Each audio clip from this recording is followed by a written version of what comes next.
Ndugu zangu wa Tanzania, leo ni tarehe 16 mwezi wa 3.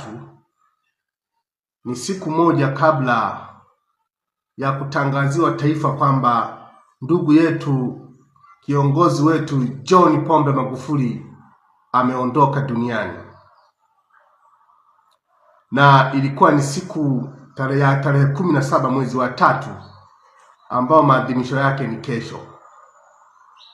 Mtakumbuka sisi tumekuwa mara kwa mara inapofika tarehe 17 mwezi wa 3 tumekuwa tukiwa na majonzi makubwa sana katika taifa hili. Kwa siku zote, miaka yote toka John Pombe Magufuli amefariki. Na bahati nzuri kwamba kila mwaka kule maeneo ya Mwanza huwaga kunafanyika ibada maalum kwa ajili ya kuombea wafu, lakini kwa ajili ya kumwombea John Pombe Magufuli. Kwa nini? Kwa sababu alikuwa ni kiongozi shupavu, alikuwa ni kiongozi imara, alikuwa ni kiongozi mzalendo. Mwalimu Nyerere alipata kusema kwamba hatuwezi kutatua matatizo yetu kwa kujidanganya kwamba matatizo hayo hayapo. Lakini John Pombe Magufuli alituambia kwamba Watanzania wana akili, hawawezi kudanganyika tena. Hawawezi kudanganyika tena. Leo miaka 5 ya John Pombe Magufuli akiwa yupo kaburini. Katika hichi kipindi John Pombe Magufuli amekuwa akibagazwa, amekuwa akitukanwa, lakini hakuna kiongozi yoyote, awe ni wa chama, awe ni wa serikali, aliyesimama kwa ajili ya kukemea watu wote waliozusha uongo juu ya John Pombe Magufuli. Maana yake ni nini? Maana yake ni kwamba hawa viongozi aidha wa chama au wa serikali walifurahishwa sana kifo cha John Pombe Joseph Magufuli. Leo nasikia kuna msafara mkubwa leo wanaelekea kesho kwenye maadhimisho ya John Pombe Magufuli miaka 5 kule Chato. Viongozi hawa katika miaka 5 hatukuwasikia hata siku moja kwa bahati mbaya wakizungumza kuhusu John Pombe Magufuli. Na kwa bahati mbaya hata wale waliojinasibu kuhusu kuguswa na kifo cha John Pombe Magufuli aidha waliondolewa kwenye nafasi zao au walizimwa kama taa. Mnaweza mkaona sasa kwamba tuna viongozi wa aina gani katika taifa na tuna taifa la namna gani katika nchi ya Tanzania. John Pombe Magufuli sisi tunamwenzi kwa vitendo. Watu wanaomwenzi kwa vitendo, waliomwenzi kwa vitendo, naweza nikawahesabu nikawataja kwa majina yao, ambao walisimama kitete, kwa sababu John Pombe Magufuli alisimamia heshima ya Watanzania, alisimamia ulinzi wa Watanzania, ulinzi wa rasilimali za nchi. Mtakumbuka 2017 kuna sheria ya ulinzi wa rasilimali za nchi ambayo ilipelekwa bungeni ikapitishwa. Lengo la ile sheria ilikuwa ni kuhakikisha kwamba kila rasilimali za nchi zinakuwa ni mali ya Watanzania na sio mali ya kundi dogo la wahuni matapeli. Sasa John Pombe Magufuli ndani ya kipindi chake cha miaka 5 yapo mambo makubwa ya ajabu, kila Mtanzania akiyaona kweli kwamba huyu kiongozi alijitoa sadaka kwa ajili ya Watanzania. Na huyu mtu alichaguliwa na Watanzania, na ndio maana alipambana kuhakikisha kwamba Watanzania waliomchagua kwa kura 58 2015 hawaangushi. Alipambana usiku na mchana kuhakikisha kwamba Watanzania wanatembea kifua mbele na kuhakikisha kwamba Watanzania wanapata heshima. Ndani ya miaka mitano tu alinunua ndege 13. Wakati anaingia Magufuli hakukuwa na ndege kabisa. Ndani ya miaka mitano ndege 13 zikanunuliwa. Jambo zito hili. Lakini katika kipindi cha miaka mitano tu umeme, wakati anaingia madarakani, wananchi walikuwa wanatozwa umeme shilingi 300,000 kuunganishiwa. Akashusha kutoka 300,000 mpaka 27,000 kwa watu wa vijijini. Mnaweza mkakumbuka. Wananchi wakampenda John Pombe Magufuli. Alipoondoka tu 300,000 zikarudi tena. Alipoondoka tu 300,000 zikarudi tena. Baadaye tukapiga kelele, juzi kati zimeondolewa. Sasa hivi wanaunganishiwa 27,000 wa vijijini. Lakini John Pombe Magufuli aligusa Watanzania maskini. Na alihakikisha kwamba tuna umeme wa kutosha. Wakati Magufuli anaingia madarakani, alikuta umeme megawati 1,300. Magufuli ameondoka madarakani, leo tuna umeme zaidi ya megawati 4,000. Akatengeneza bwawa la Mwalimu Nyerere ambalo liligharimu zaidi ya trilioni 7. Ambayo wakati anakufa Magufuli 63%, kama sikosei, naweza nikasahihishwa, pesa zile za bwawa la Mwalimu Nyerere zikawa zimelipwa. Na mwezi wa 11 tarehe 15 ya 2021 ujazaji wa bwawa la Mwalimu Nyerere ulitakiwa uanze na ulitakiwa ikamilike ndani ya miaka mitatu, lakini imekamilika baada ya miaka karibia 8. Umeweza kunielewa? Umeme megawati 2,115. Leo tuna umeme megawati 2,400. Kwa hiyo ina maana kwamba umeme, ukitoa umeme 1,000, 2,000 na ngapi, unaweza ukaona kwamba tungekuwa na umeme kiasi gani.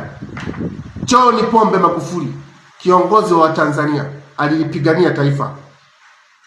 Sasa wakati wa kuingia madarakani, John Pombe Magufuli alikuwa na vision kubwa.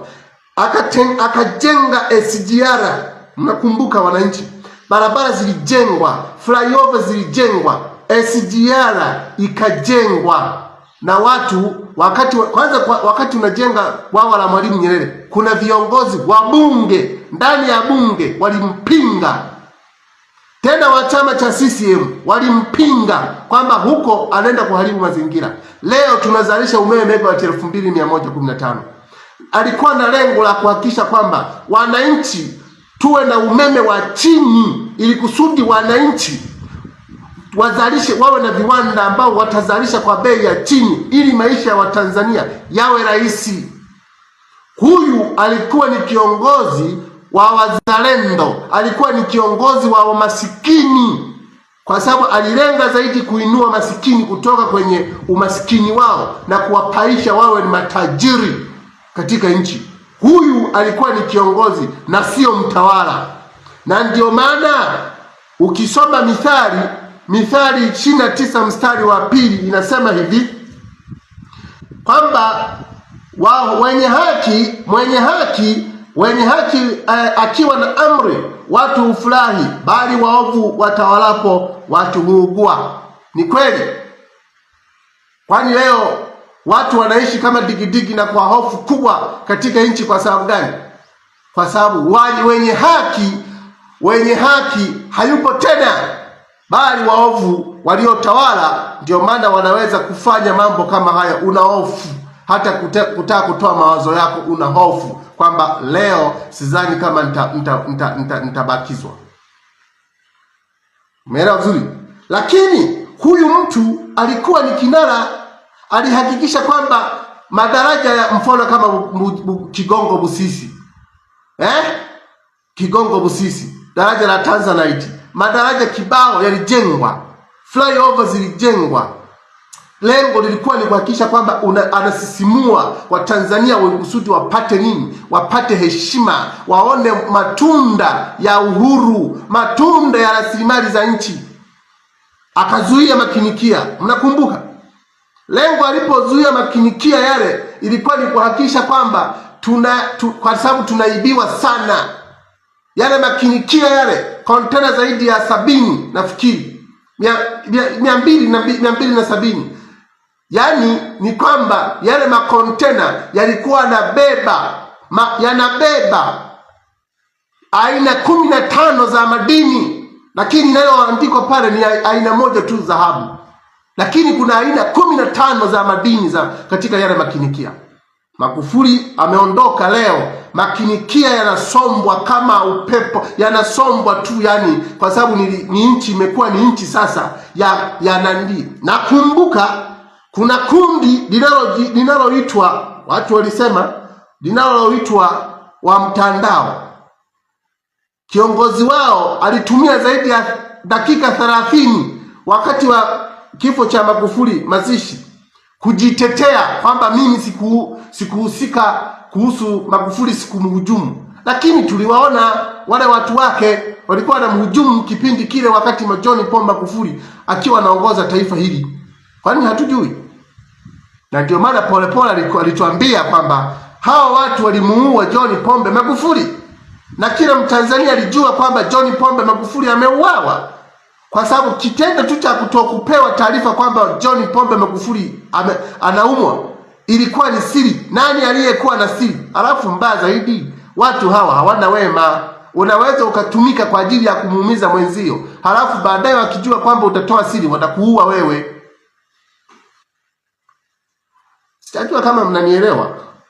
Hata nyinyi mnaotumwa kwa ajili ya kuumiza watu, uwe na hakika kwamba hata usalama wenu uko mashakani, kwa sababu wakijua kwamba wewe utawataja watakuua, wanakutuma. Na ndio maana propaganda za kuharibu image ya Dr. John Pombe Magufuli zilikuwa ni kubwa sana. Leo wanaenda kwa John Pombe Magufuli. Na nilimwambia hata Jessica Magufuli kwamba angalia sana Jessica Magufuli, usije ukajikuta unatumika kuharibu image ya baba yako. Wewe watu miaka 5 wamemtukana baba yako, miaka 5 anatukanwa, sio chama wala sio nani. Polepole ndio aliyebaki, akabaki Gwajima ndio aliyebaki, akabaki Mpina ndio aliyebaki. Wengine wako wapi? Wako wapi? Hata tumemshuhudia waziri mkuu aliyekuwa waziri mkuu enzi hizo, aliteuliwa akiwa kutoka kwenye naibu waziri mkuu. Huyu alitakiwa asimame kidete kwa ajili ya kupigana kuenda kwenye ndoto za John Pombe Magufuli, lakini baadaye na yeye akajiunga kwenye kundi lile. Yeye ndo akaanzisha kwamba akaanzisha kampeni ya fomu moja, akaanzisha kampeni ya fomu moja kinyume cha katiba. Sijajua alikuwa na lengo gani, fomu moja. Na ndio maana hata mauaji ya tarehe 29 mwezi wa 10, huyu huwezi ukamkwepa, kwa sababu yeye alikuwa ni mtendaji mkuu wa shughuli za serikali. Na ndio maana hata watu wanaosema kwamba huyu alikuwa ni jembe, ni uongo. Jembe liko wapi? Huyu kipindi cha wakati baada ya tu John Pombe Magufuli kuondoka kufariki, operation nyingi zilifanyika. Angalia kule kwa Wamasai kule. Wamasai wale wakaanza kuhamishwa kule kwa Wamasai. Yeye akiwa mtendaji mkuu wa shughuli za serikali, yeye ndio alienda kushughulika kwa ajili kwamba wale Wamasai kule Ngorongoro wanahamishwa. Anaenda anawaambia kabisa hameni. Alafu utasema kwamba huyu ni mzalendo? Utasema kwamba huyu alikuwa anafuata nyayo za John Pombe Magufuli? Si ni unafiki? Mnataka kutudanganya kwa daa wa Tanzania. Wameondolea kule na pesa zaidi ya shilingi bilioni 500 zilitengwa kwenda kunani Msomera kule. Pesa hizo zilitengwa na nani? Nani aliyeidhinisha lile fungu la kutenga bilioni 500 kwenda kujenga makazi ya watu wa Masai kule Msomera? Nani? Baada hii imefanyika Baada tu ya John Pombe Magufuli kuondoka madarakani, kufariki,